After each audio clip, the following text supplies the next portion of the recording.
suis Julien Coué, directeur de la Maison des Ados de Loire-Atlantique. On est présent sur l'ensemble du département, ça fait maintenant un peu plus de 18 ans. On n'est pas la seule maison des ados en France, puisqu'il y a un maillage territorial. Il existe actuellement à peu près 123 maisons des ados qui ont cette même mission d'accueil, d'écoute et d'accompagnement des 11-21 ans. Cette permanence du Breil elle part d'un constat, le fait que les ados qui habitent en quartier politique de la ville viennent moins que les autres ados à la maison des ados. À partir de ce constat, on s'est dit qu'on ne pouvait pas ne rien faire. On a voulu agir, c'était une volonté partagée avec la ville de Nantes et avec l'État. Ça nous a permis d'ouvrir cette permanence depuis janvier 2024. Tous les jeudis après-midi, de 13h30 à 17h30, les ados peuvent être reçus sur rendez-vous à la maison de quartier de l'Accord du Breil.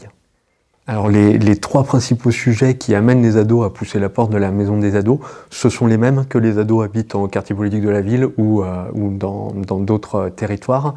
D'abord les relations familiales, c'est ce qui amène le plus souvent les ados dans notre structure. Ensuite les questions de scolarité au sens très large. Et puis enfin les questions liées plutôt au stress, à l'angoisse, l'anxiété, le mal-être. C'est vraiment les trois sujets principaux. Ce qu'on peut noter quand même pour des ados qui habitent des quartiers politiques de la ville, c'est une surreprésentation des ados qui viennent nous voir pour des questions en lien avec la scolarité et des questions en lien avec les questions de violence subies, aussi bien violence familiale, psychologique, violence sexuelle. Voilà, c'est un constat qu'on fait à partir des données. Avant d'avoir des enjeux particuliers ou des particularités, il y a d'abord du commun entre tous les ados, le corps qui se transforme, la puberté, les questionnements autour de l'orientation, du choix du métier, les questionnements autour de ses relations amicales, de ses relations familiales, les questionnements autour de la vie affective, de la vie sexuelle. Tout ça, c'est du commun, quels que soient les ados, quel que soit le territoire urbain, périurbain, rural.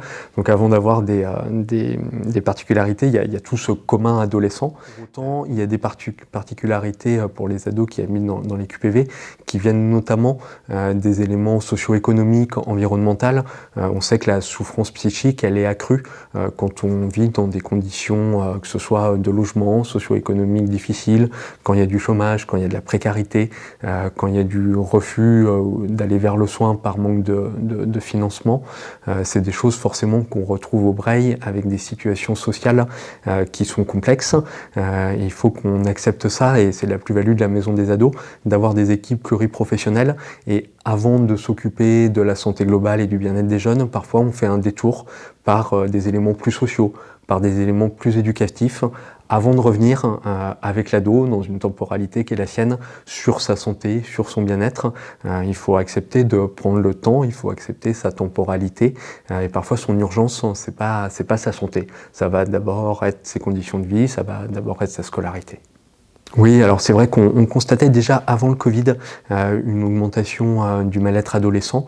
Ça s'est très largement amplifié et renforcé post-Covid. C'est vrai à la maison des ados, depuis 2019, on a une très forte augmentation de notre activité, mais c'est pas vrai que à la maison des ados, c'est vrai dans les établissements scolaires, c'est vrai au CHU, donc c'est un constat qui est partagé par l'ensemble des partenaires et des acteurs.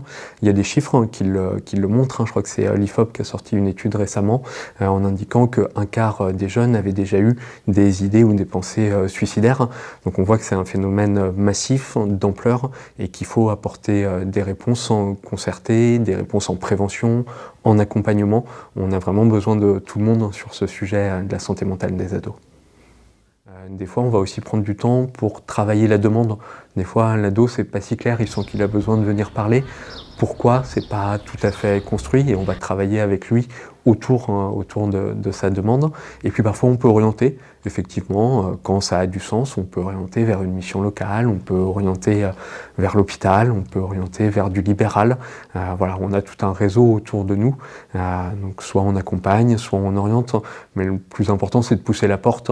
Une fois que la porte elle est poussée, que la parole elle se libère, on trouvera et ça aura du sens. Et avec l'ado, on pourra, si l'on est d'accord, parfois rencontrer ses parents, faire des entretiens parentaux, des entretiens familiaux, parfois se mettre en lien avec l'établissement scolaire. Et à chaque fois, on lui demandera son accord, mais on fera du lien autant que possible. Le fait que la santé mentale soit une grande cause nationale, bien sûr c'est intéressant, on évoquait les questions de prévention très rapidement, mais on a encore besoin de déstigmatiser ces questions autour de la santé psychique, autour de la santé mentale. Plus on va en parler, plus la parole va se libérer, et c'est très bien. Maintenant, il faut que l'ensemble, et je parle de la société, soit en capacité d'accueillir cette parole et de l'accompagner, et on a aussi besoin de renforcer l'ensemble des acteurs, que ce soit des acteurs en prévention, autour des compétences psychosociales, que ce soit des acteurs comme la maison des ados, comme l'école des parents et des éducateurs, qui peuvent accompagner les ados, les jeunes, les parents, et puis aussi de renforcer l'hôpital. On ne pourra pas faire sans les centres médico-psychologiques, on ne pourra pas faire sans les urgences pédiatriques. On a besoin que l'ensemble du parcours soit à niveau pour répondre à cette urgence qui est celle de la santé mentale de tout le monde dans la société, mais avec un focus sur la santé mentale des ados.